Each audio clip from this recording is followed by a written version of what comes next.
وَإِذْ يَرْفَعُ إِبْرَاهِيمُ الْقَوَاعِدَ مِنَ الْبَيْتِ وَإِسْمَاعِيلُ رَبَّنَا تَقَبَّلْ مِنَّا إِنَّكَ أَنْتَ السَّمِيعُ الْعَلِيمُ۔ اور جب ابراہیم اور اسماعیل بیت اللہ کی بنیادیں اونچی کر رہے تھے تو دعا کیے جاتے تھے کہ اے ہمارے پروردگار ہم سے یہ خدمت قبول فرما، بے شک تو سننے والا ہے، جاننے والا ہے۔ ربنا وجعلنا مسلمين لك ومن ذريتنا أمة مسلمة لك وأرنا مناسكنا وتب علينا إنك أنت التواب الرحيم۔ اے پروردگار ہم کو اپنا فرما بردار بنائے رکھیو اور ہماری اولاد میں سے بھی ایک گروہ کو اپنا حکم بردار بنائیو، اور پروردگار ہمیں ہمارے طریق عبادت بتا اور ہمارے حال پر رحم کے ساتھ توجہ فرما، بے شک تو ہی توجہ فرمانے والا ہے، مہربان ہے۔ ربنا وبعث فيهم رسولا منهم يتلو عليهم آياتك ويعلمهم الكتاب والحكمة ويزكيهم إنك أنت العزيز الحكيم۔ اے پروردگار ان لوگوں میں انہی میں سے ایک پیغمبر مبعوث کیجو جو ان کو تیری آیتیں پڑھ پڑھ کر سنایا کرے اور کتاب اور دانائی سکھایا کرے اور ان کے دلوں کو پاک صاف کیا کرے، بے شک تو غالب ہے، صاحب حکمت ہے۔ وَمَن يَرْغَبُ عَن مِّلَّةِ إِبْرَاهِيمَ إِلَّا مَن سَفِهَ نَفْسَهُ وَلَقَدِ اصْطَفَيْنَاهُ فِي الدُّنْيَا وَإِنَّهُ فِي الْآخِرَةِ لَمِنَ الصَّالِحِينَ۔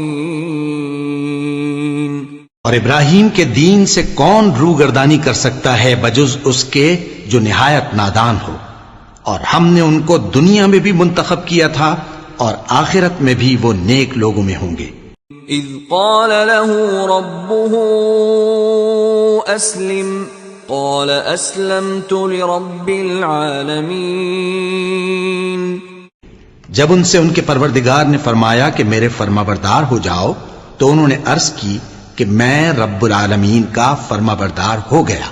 وَوَصَّى بِهَا إِبْرَاهِيمُ بَنِيهِ وَيَعْقُوبُ يَا بَنِيَّ إِنَّ اللَّهَ اصْطَفَى لَكُمُ الدِّينَ فَلَا تَمُوتُنَّ إِلَّا وَأَنْتُمْ مُسْلِمُونَ۔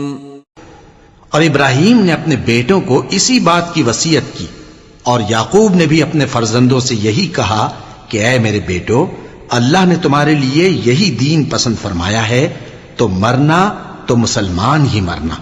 ام کنتم شہداء اذ حضر یعقوب الموت اذ قال لبنیہ ما تعبدون من بعدی قالوا نعبد الہک والہ آبائک ابراہیم واسماعیل واسحاق الہا واحدا ونحن له مسلمون۔ جس وقت یعقوب وفات پانے لگے تو کیا تم اس وقت موجود تھے جب انہوں نے اپنے بیٹوں سے پوچھا کہ میرے بعد تم کس کی عبادت کرو گے؟ تو انہوں نے کہا کہ آپ کے معبود اور آپ کے باپ دادا ابراہیم اور اسماعیل اور اسحاق کے معبود کی عبادت کریں گے، جو معبود یکتا ہے اور ہم اسی کے حکم بردار ہیں۔ تلک امۃ قد خلت لها ما كسبت ولكم ما كسبتم ولا تسألون عما كانوا يعملون۔ یہ جماعت گزر چکی، ان کو ان کے اعمال کا بدلہ ملے گا اور تم کو تمہارے اعمال کا، اور جو عمل وہ کرتے تھے ان کی پرسش تم سے نہیں ہوگی۔